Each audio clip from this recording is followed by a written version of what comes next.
आपका ये सामने आपका तो बोल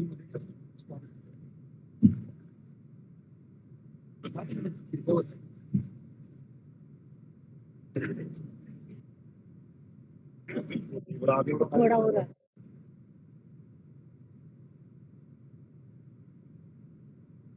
बोतल से था।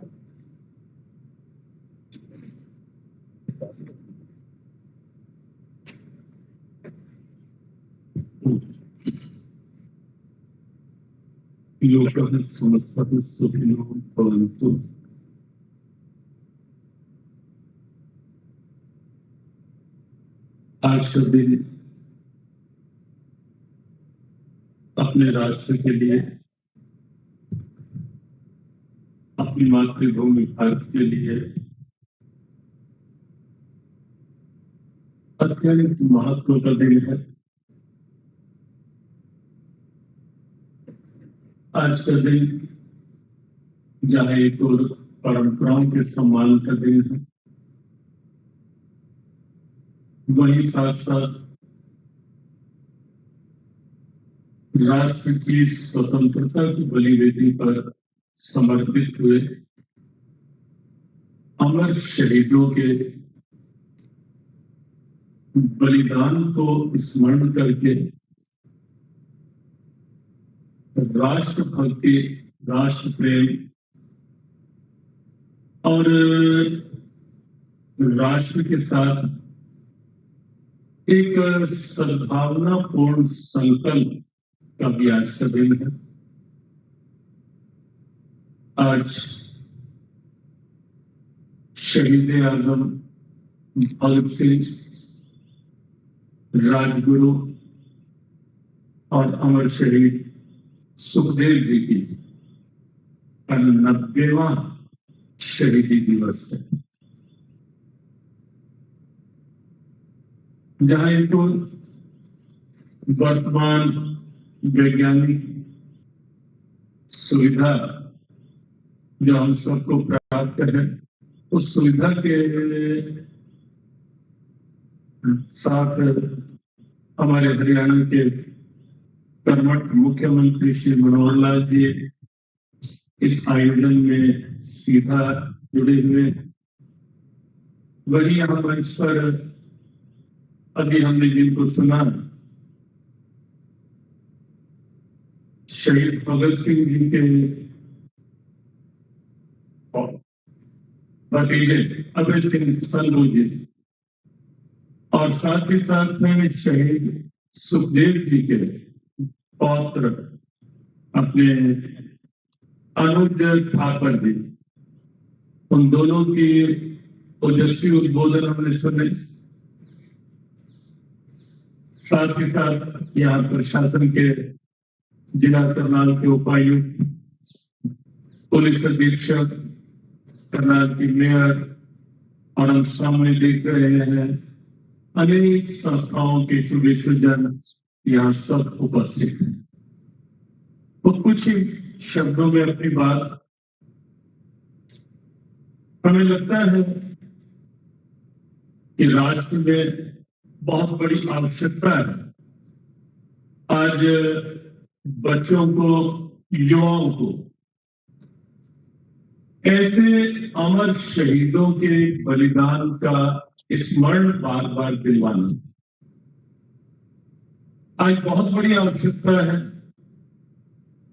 कि शिक्षा के साथ साथ और कहीं कहीं मां की लोरियों के साथ साथ बच्चों को ये बताया जाए कि आज जिस स्वतंत्रता का उपभोग हम कर रहे हैं और जिस स्वतंत्र वातावरण में हम जी पा रहे हैं, उस स्वतंत्रता के पीछे किन किन राष्ट्र भक्तों ने किस किस प्रकार से कैसी कैसी प्रताड़नाएं सहन करके, किस किस प्रकार के कष्ट झेल करके और अपने प्राणों तक की परवाह न करके किस प्रकार से राष्ट्र के स्वाभिमान को जागृत रखने का काम किया। पूरा यदि हम अपना स्वतंत्रता संग्राम देखें तो हमें लगेगा कि कहीं उस समय कोई जाति, कोई वर्ण, किसी प्रकार की कोई दीवार बीच में नहीं थी, किसी प्रकार की कोई संकीर्णता बीच में नहीं थी। वहां सामने था केवल राष्ट्र गौरव, वहां सामने था केवल राष्ट्र की स्वतंत्रता, वहां सामने था राष्ट्र का स्वाभिमान, राष्ट्र की अखंडता। और उस कारण से केवल एक ही लक्ष्य है, और उस कारण से कितनी बड़ी कुर्बानी, कल्पना करना बहुत कठिन हो गया। हमने जब शहीद भगत सिंह जी को पढ़ा, सुखदेव जी को पढ़ा, राजगुरु जी को पढ़ा, वस्तुतः पढ़ते पढ़ते इतना भावुक हो जाता था मन, और ऐसे संवेदनाएं, संयोग से आज इस कार्यक्रम का नाम भी संवेदना, अंदर की संवेदनाएं, ऐसे लगता था कि हमारा राष्ट्र और राष्ट्र के ऐसे सपूत जिन्होंने किस प्रकार से कष्ट सहे लेकिन राष्ट्र पर आंच ना आए, कैसे आज फिर से आज के दिन में न केवल ऐसे अमर शहीदों के स्मरण का दिन है, अपितु फिर से दिन है कि राष्ट्र के प्रति मेरा क्या कर्तव्य है।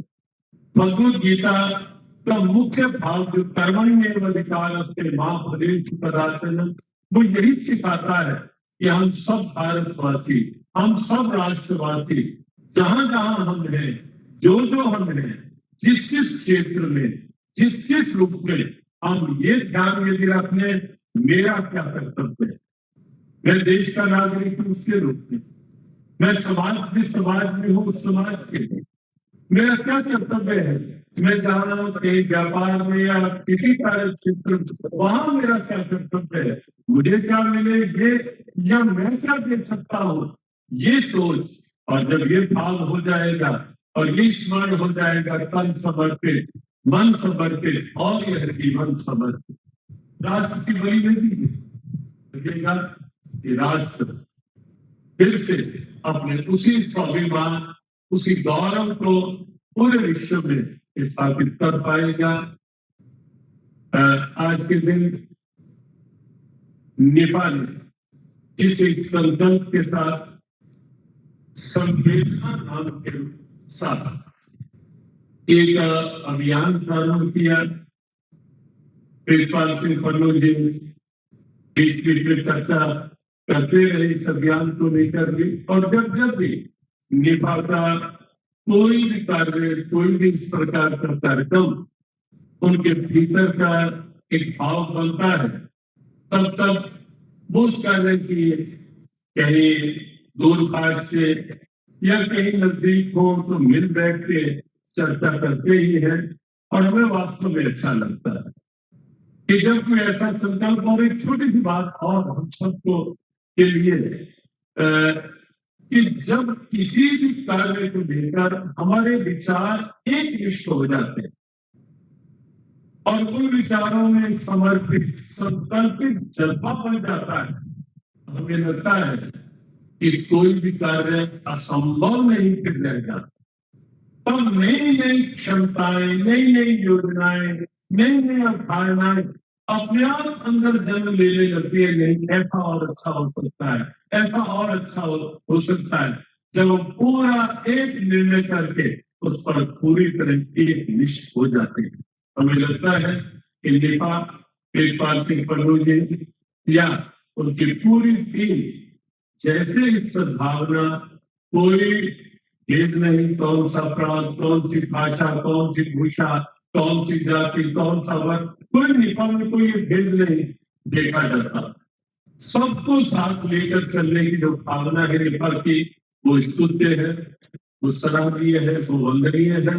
और उसी का परिणाम है कि आज जिस प्रकार से नेपाल ने एक संकल्प लिया कि देश में, मुझे ने पीछे क्षेत्र में आज बताया, जो आज उन्होंने मन से भी बात कही कि देश रक्त के रूप में, रक्तदान के रूप में आत्मनिर्भर बन पाए, ऐसा सब संस्थाओं की, सब शुभचिंतकों की शुभकामनाएं, सद्भावनाएं साथ लेकर के नेपाल का एक संकल्प है।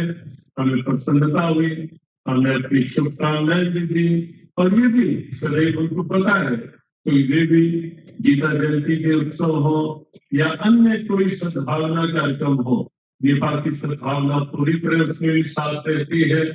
आज इस ढंग से पूरे राष्ट्र में रक्तदान शिविर के अभियान के रूप में प्रारंभ हुआ, एक साथ प्रारंभ हुआ और एक बड़ा टारगेट, एक बड़ा लक्ष्य उसमें दिया गया।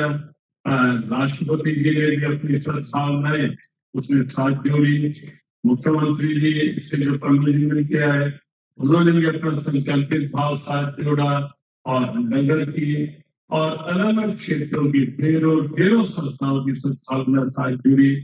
हम यही आराध्य चरणों में प्रार्थना करेंगे कि आज का जो लक्ष्य है पूरे राष्ट्र में लिया गया, वो लक्ष्य भी और आगे बढ़ करके पूरा हो, जैसा 90,000 से 1.5 लाख तक पहुंचने की संभावना बनी और आगे का जो लक्ष्य है वह भी पूरा होता रहे। निश्चित रूप से जब संकल्प दृढ़ होता है तो कदम चूम लेती है खुद आती मंजिल।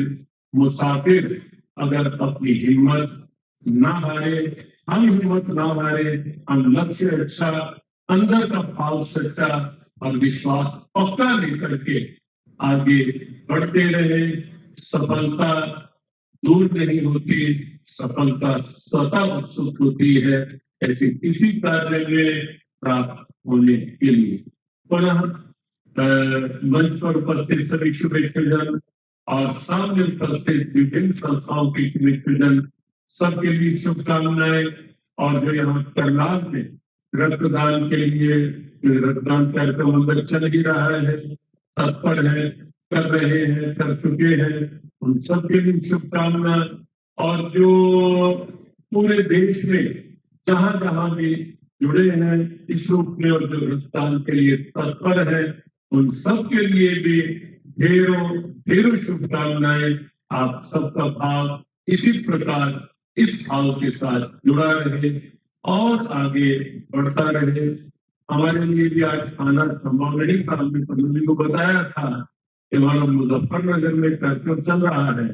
आज 9 बजे वहां जेल बंदियों को शहीदी दिवस के उपलक्ष्य में मुजफ्फरनगर में संबोधित करना था, तो हमने फिर 7:30 बजे से 8:15 बजे तक का होकर हम मुजफ्फरनगर के करके हम ठीक वहां से गाड़ी पर बैठकर ठीक सीधा यहाँ पहुंचे और यहाँ से फिर वहां सीधा मंच पर ये कार्यक्रम में पहुंचना है।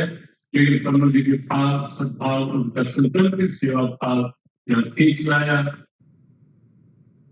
अच्छा बदलाव करके पुनः सबके लिए शुभकामनाएं। ओके।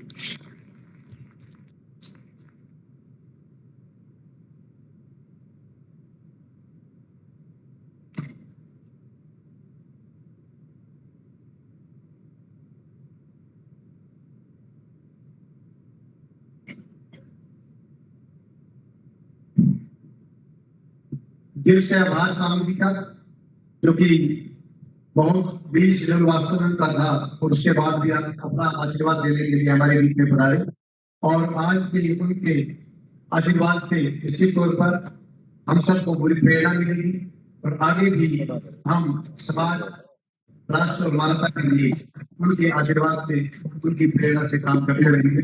दिल से आभार, धन्यवाद। और जैसे कि आप सबको विदित है, हरियाणा के यशस्वी मुख्यमंत्री आदरणीय श्री मनोहर लाल जी लाइव इस कार्यक्रम के साथ जुड़े हुए हैं और सब पर अपने नजर दिखाए हुए हैं कि हम उनके विधानसभा क्षेत्र में और उनके हरियाणा प्रदेश में किस प्रकार से कार्यक्रम कर रहे हैं और आज से कार्यक्रम किस प्रकार से आयोजित हो रहा है।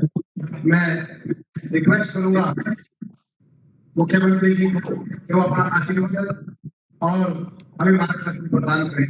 आदरणीय मुख्यमंत्री हरियाणा। आज बड़े गर्व का विषय है कि हम अपने देश की आजादी के दीवाने, जिन्होंने समर्पित भाव से अपने जीवन का बलिदान किया, ऐसे हमारे क्रांतिकारियों का जो 90वां बलिदान दिवस आज यहाँ उस पर चर्चा करके प्रेरणा पाने के लिए एकत्र हुए हैं। और सबसे पहले तो इस अवसर पर मैं महामहिम राष्ट्रपति महोदय श्री रामनाथ जी कोविंद का आभार व्यक्त करता हूं, क्योंकि उन्होंने हमारी प्रार्थना को स्वीकार किया और आज के इस कार्यक्रम पर उनका संदेश भी हमको मिलेगा। मैं हरियाणा की जनता की ओर से और विशेष तौर पर करनाल की जनता की ओर से, क्योंकि ये कार्यक्रम आज करनाल क्षेत्र से वहां आयोजित हो रहा है, तो यहाँ के बंधुओं का भी विशेष आभार राष्ट्रपति महोदय के प्रति व्यक्त करता हूं। मंच पर विराजमान गीता मनीषी स्वामी ज्ञानानंद जी महाराज और हमारे सभी उन क्रांतिकारियों के परिवारजन, जिसमें शहीद भगत सिंह जी के पोते श्री भगत सिंह जी के भतीजे अभय सिंह जी संधू, शहीद सुखदेव जी के पौत्र अनुज थापर जी और शहीद राजगुरु के भतीजे सत्यशील राजगुरु जी उपस्थित हैं। विशेष तौर पर इनका मैं अभिनंदन करता हूं। मंच पर विराजमान हमारी मेयर बहन रेणुबाला गुप्ता जी, हमारे डीसी महोदय श्री निशांत यादव जी, एसपी महोदय गंगाराम पूनिया जी और हमारे नीफा के अध्यक्ष प्रीतपाल सिंह जी पन्नू, संयोजक श्री नरेश वराणा जी, महासचिव प्रवेश गाबा जी और इस अभियान से जुड़ी हुई सभी संस्थाओं के और अन्य प्रबुद्धजन जो भी देश भर में इस वीडियो सिस्टम के माध्यम से जुड़े हैं, उन सबका मैं अभिनंदन करता हूं, आभार प्रकट करता हूं। जैसा अब ये बताया गया है कि आज के दिन नीफा के द्वारा योजना में तो 1500 रक्त शिविर थे, रक्तदान शिविर, लेकिन रजिस्ट्रेशन में जैसा 1637 रक्तदान शिविरों का आयोजन किया जा रहा है। पूरे देश में हजारों की संख्या में जो आज रक्तदाता इसमें भाग लेंगे और न केवल आज संपन्न होने वाला बल्कि लगातार ये कार्यक्रम चलने वाला है, उन सबके लिए भी मैं शुभकामना प्रेषित करता हूं। बंधुओं, आज का दिन ये बहुत विशेष दिन है, क्योंकि देश के ऊपर कुर्बान होने वाले जो लोग हैं, वैसे तो बहुत लंबी ये लड़ी है, लेकिन जिनका नाम उल्लेख नहीं होता, जो अग्रणी बनते हैं और जो अपनी जान की परवाह किए बिना देश पर कुर्बान होते हैं। विशेष बात यह है कि एक यौवन अवस्था में यानी 23-25 साल की आयु में फांसी के फंदे को चूमना ये कम बात नहीं है। तो उनके जीवन से प्रेरणा लेने के लिए सदैव हमको तत्पर रहना चाहिए। वो देश के लिए काम आए, देश के लिए बलिदान हुए। आजादी से पहले बलिदानी का अपना एक महत्व था, लेकिन मेरा कहना है कि देश अब आजाद हुआ है, उन्हीं की बलिदानी का एक कारण है हम आजाद हुए, उनको श्रेय जाता है। लेकिन आज यदि देश के लिए काम आना है तो अब ज्यादा आवश्यकता है देश के लिए जीने की, क्योंकि हमको देश को आगे बढ़ाना है। देश का नाम दुनिया में कैसे ख्याति प्राप्त हो, कैसे हम विश्व गुरु बने, कैसे हमारा देश आत्मनिर्भर बने, इसके लिए हम 74 साल से आजादी के बाद लगातार प्रयत्न कर रहे हैं। लेकिन देश आजादी के प्रारंभ में बहुत प्रकार की अन्य प्रकार की समस्याओं से जूझता रहा। शायद आजादी के बाद अपने आप को आत्मनिर्भर बनाने की उस समय की बात किसी ने सोची नहीं होगी। किसी प्रकार से हम अपनी आजादी को बरकरार रखने के लिए आगे बढ़ने का रास्ता बनाए। आज देश की स्थिति ऐसी है, देश में नेतृत्व भी ऐसा मिला है, जब इस देश को सोचने की बात हमारे सबके मन में इस प्रकार से आई है कि देश पहले बाकी सब बाद में। ये आजादी के प्रारंभ में उन क्रांतिकारी बलिदानियों को जिन्होंने देश की आजादी में भाग लिया, उनके मन में तो था, लेकिन सामान्य जन अपनी आजीविका के लिए, अपने एक प्रकार से रास्ते को तलाशने के लिए जूझ रहा था। आज स्थितियां बदली हैं। देश के प्रधानमंत्री ने आह्वान किया है कि हमको हर क्षेत्र में आत्मनिर्भर बनना है। यदि मैं आज की बात करूं तो आज भी ये जो रक्तदान शिविर जो बनाए जा रहे हैं, देश के अंदर ऐसे ऐसे बहुत से लोग जो इस रक्त की अभाव के कारण से अपना जान से हाथ धो बैठते हैं, उनको बचाने के लिए रक्तदान जैसा ये महादान, इसका कोई कल्पना नहीं है। वैसे भी अभी ये वर्षों के कोरोना से पीड़ित हम लोग हैं, सब लोग, कोरोना का एक कार्यकाल चल रहा है। ऐसे समय में तो ये बहुत आवश्यक हो जाता है कि किस प्रकार से जो लोग शरीर से अक्षम हो जाएं या जो बीमार हो जाएं, जो पीड़ित हैं, जिनको रक्त की आवश्यकता है, वो सब कैसे हम आगे बढ़े।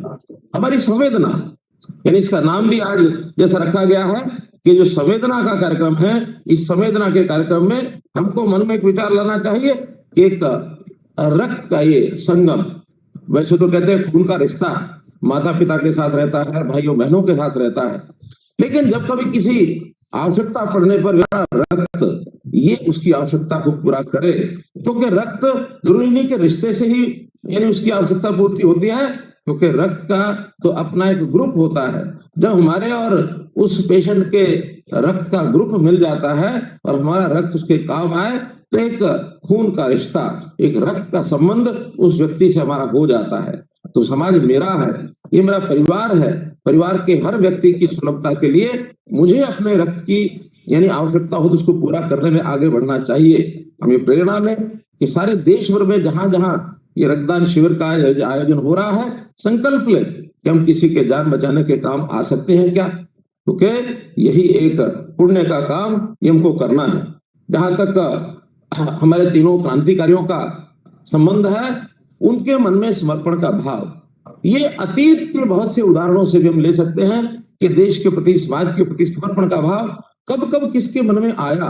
अतीत भरा पड़ा है, हमारा इतिहास भरा पड़ा है। अगर हम उदाहरण लें महर्षि दधीची का, महर्षि दधीची ने इंद्र जी के कहने के ऊपर अपने शरीर की अस्थियां, हड्डियां ये भी दान में दे डाली, और जो शरीर है उसका वज्र का निर्माण हुआ। तो कैसा एक सारे शरीर को यानी समर्पित भाव से उन्होंने न्यौछावर कर दिया। ऐसे ही राजा शिव की हम जो कहानी सुनते हैं, एक कबूतर की रक्षा के लिए उन्होंने अपने शरीर का मांस दे दिया। हम बात करें सिद्धार्थ की, तो उन्होंने राजपाट त्याग दिया और गौतम बुद्ध बन गए। हम भगवान राम के जो पूर्वज हैं, राजा दलीप, गाय की रक्षा के लिए उन्होंने अपना संविधान का, अपना स्वयं का बलिदान कर दिया। गुरु गोविंद सिंह जी की बात करें, देश के लिए, समाज के लिए उन्होंने सर्वंश ये न्यौछावर किया, अपने पिताजी का बलिदान दिलाया, अपने बच्चों का बलिदान उनका हुआ, सर्वंश वार दिया। तो ऐसी बलिदान की कहानियां हमारा इतिहास भरा पड़ा है। आजादी के समय भी ये बलिदानियां जिन लोगों को दी हैं, ऐसे सब बलिदानियों को मिला करके विचार करते हैं, तो निश्चित रूप से आज हमको प्रेरणा मिलती है कि हम देश के लिए कुछ करें और आगे बढ़ें। जहां तक मानो इनके इतिहास में कहानी आती है भगत सिंह जी की, तो शहीद भगत सिंह जी ने ऐसा कहते हैं कि इनकी जो फांसी का दिन है वो 24 मार्च तय हुआ था, लेकिन अचानक अब अंग्रेज के सरकार के लोग थे, उनको क्या ध्यान में आया क्या नहीं आया, वहां जाकर के जेलर ने जब बताया, उन्होंने कहा कि आपकी फांसी का समय 12 घंटे एडवांस कर दिया गया है, 23 मार्च को शाम को ही आपको फांसी होगी।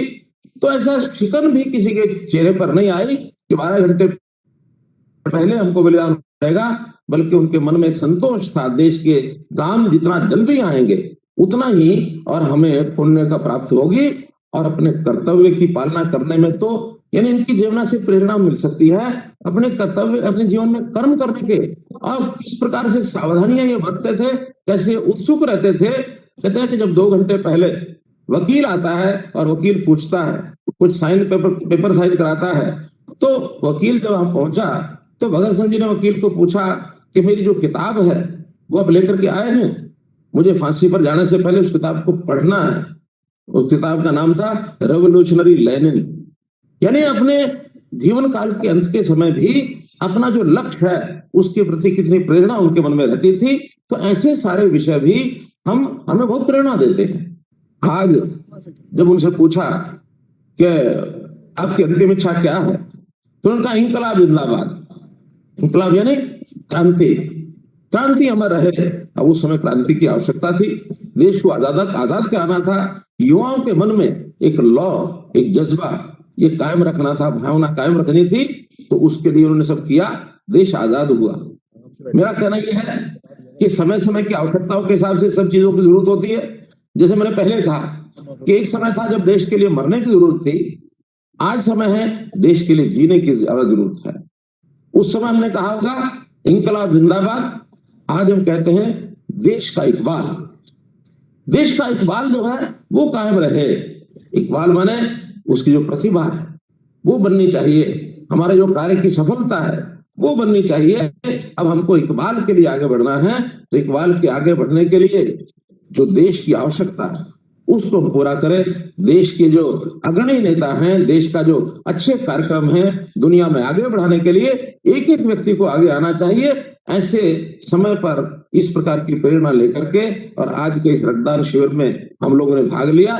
जहां भी जिन्होंने भी भाग लिया और जो आयोजक हैं, ऐसे सब आयोजकों को, खास करके हमारे श्री पन्नू जी और इनकी टीम, इन सबको बहुत बहुत मैं शुभकामना देता हूं, बहुत बहुत धन्यवाद करता हूं और आशा करता हूं कि इस प्रकार के काम को आगे बढ़ाने में, खास करके करनाल नगर से ये लॉ शुरू हुई है, तो करनाल नगर का नाम देश भर में इस क्षेत्र में भी बना रहे, ऐसी आशा करते हुए मैं अपनी वाणी को विराम देता हूं। बहुत बहुत धन्यवाद।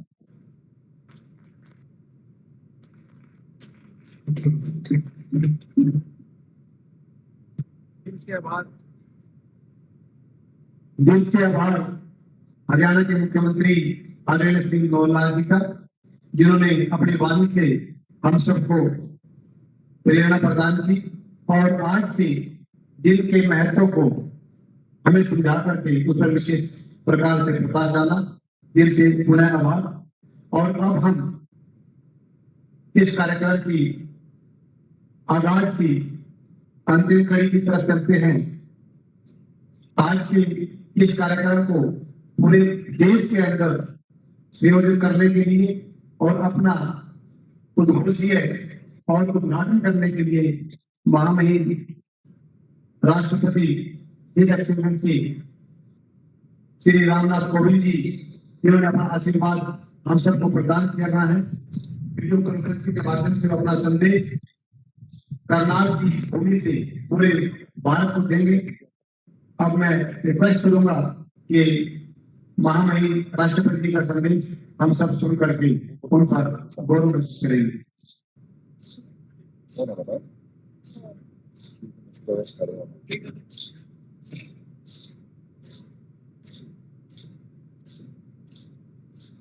साउंड नहीं आ रही, साउंड नहीं आ रही, साउंड को ये तो ड्रॉप कर रहा है।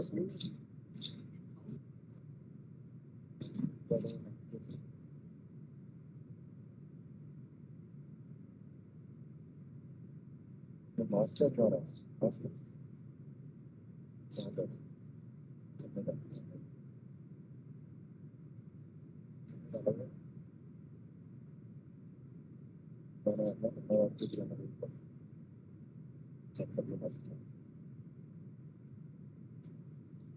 देवी और सज्जन, देश की आजादी के लिए अपना सर्वस्व न्यौछावर करने वाले हमारे क्रांतिकारी सरदार भगत सिंह, सुखदेव और राजगुरु के बलिदान दिवस पर आयोजित इस देशव्यापी रक्तदान अभियान से जुड़कर मुझे विशेष प्रसन्नता। तो अमर शहीदों की स्मृति में आज national integrated program of artist and activist द्वारा पूरे देश में लगभग 1500 रक्तदान शिविर आयोजित किए जा रहे हैं। मुझे बताया गया है कि इन शिविरों में लगभग 1 लाख यूनिट ब्लड कलेक्शन किया जाएगा।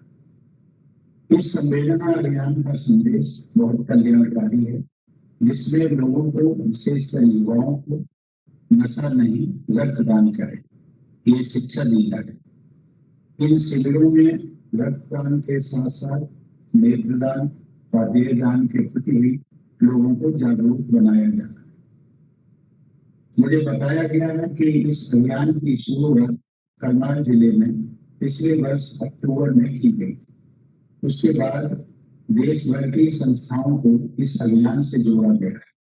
समाज के हर वर्ग के कल्याण की इस पहल में सहयोग के लिए मैं हरियाणा के मुख्यमंत्री श्री मनोहर लाल जी तथा उनके सहयोगियों को साधुवाद।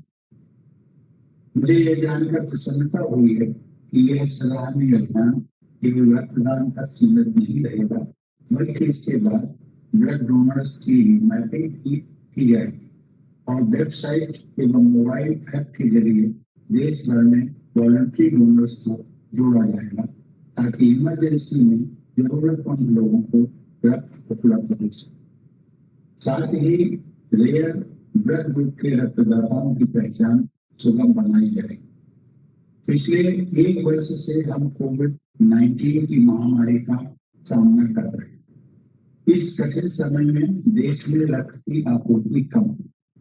लॉकडाउन की वजह से भी पिछले वर्ष रक्तदान अभियान नहीं हो पाए, जिसके कारण ब्लड बैंक में रक्त की कमी हुई। परिणाम स्वरूप गंभीर बीमारियों से पीड़ित या दुर्घटनाओं में घायल हुए लोगों के उपचार में कठिनाई हुई। मेरा आग्रह होगा कि कोविड-19 से जुड़ी गाइडलाइंस का पालन करते हुए लोग रक्तदान शिविरों में बढ़ चढ़कर हिस्सा लें। देवी और सज्जन, यह कहा जाता है कि रक्त संबंध या ब्लड रिलेशन सबसे मजबूत संबंध है। जरा विचार करके देखें कि जब आप रक्तदान करते हैं तो रक्त ग्रहण करने वाले व्यक्ति के साथ आपका एक प्रकार का रक्त संबंध स्थापित हो जाता है। आपका रक्त किसी की जिंदगी बचा तो आप एक प्रकार से उसके जीवन रक्षा हो जाते हैं।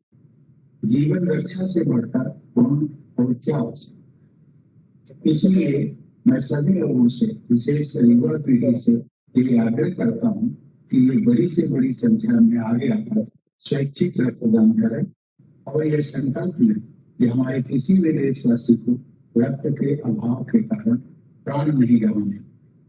यदि युवाओं में रक्तदान के प्रति उत्साह बढ़ेगा तो स्वतः ही रक्त के अभाव की समस्या का समाधान हो जाएगा। इसी के साथ मैं संवेदना अभियान के तहत रक्तदान कर रहे सभी डोनर्स, आयोजक संस्थाओं और अन्य स्वयंसेवियों को उनकी संवेदनशील पहल के लिए बधाई देता हूँ। इस अभियान की सफलता के लिए मेरी हार्दिक शुभकामनाएं। धन्यवाद। जय हिंद।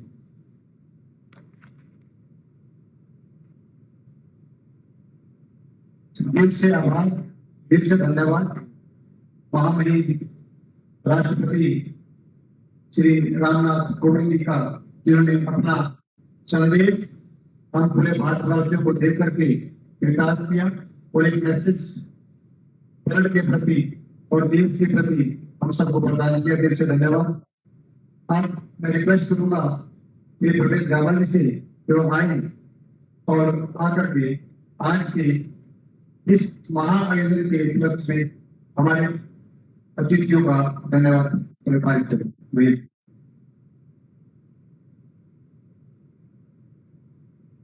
मैं योजना कार्यक्रम के इस सफल आयोजन के लिए मैं सभी को धन्यवाद कहना चाहता हूँ। इस सफल आयोजन के लिए स्वामी जी ने, स्वामी ज्ञानानंद जी ने, सीएम साहब ने, हमारे डीसी साहब ने, साहब, हमारे कर्नाटक के प्रथम मेयर, अपना मेयर रेणुका गुप्ता जी और कर्नाटक की जितनी भी सामाजिक संस्थाएं और प्रदेश के जितनी भी सामाजिक संस्थाएं से जुड़ी हुई सफल आयोजन के लिए धन्यवाद करता हूँ। और जिन लोगों ने इस अभियान में हमारा साथ दिया है वे बधाई के पात्र हैं। और इस पहले हम ये सोच रहे थे कि कर्नाटक के अंदर कितने हमारे ऑल इंडिया में लगी है अपनी जिस तरीके की है और जिस तरीके सफल आयोजन हुआ है, सारी बधाई के पात्र हैं सभी संस्थाएं, सभी लोग। मैं धन्यवाद करता हूँ सभी संस्थाओं का और मीडिया के साथ प्रोग्राम को पूरे गाँव घर घर तक इस मैसेज को पहुंचाया जाता है। मैं धन्यवाद करता हूँ। ये भी गोल्डन मोमेंट जिन्होंने संस्थान जो हमें संस्थान दिया है तो कार्यक्रम में लगने के लिए बहुत बहुत धन्यवाद। तो सभी से रिक्वेस्ट है, आप सभी यही बैठे रहेंगे। धन्यवाद। Thank you. लाइव प्रोग्राम का हम यही समापन कर रहे हैं, लेकिन अभी लगभग 10 से 15 मिनट का कार्यक्रम शेष है। मंच से मैं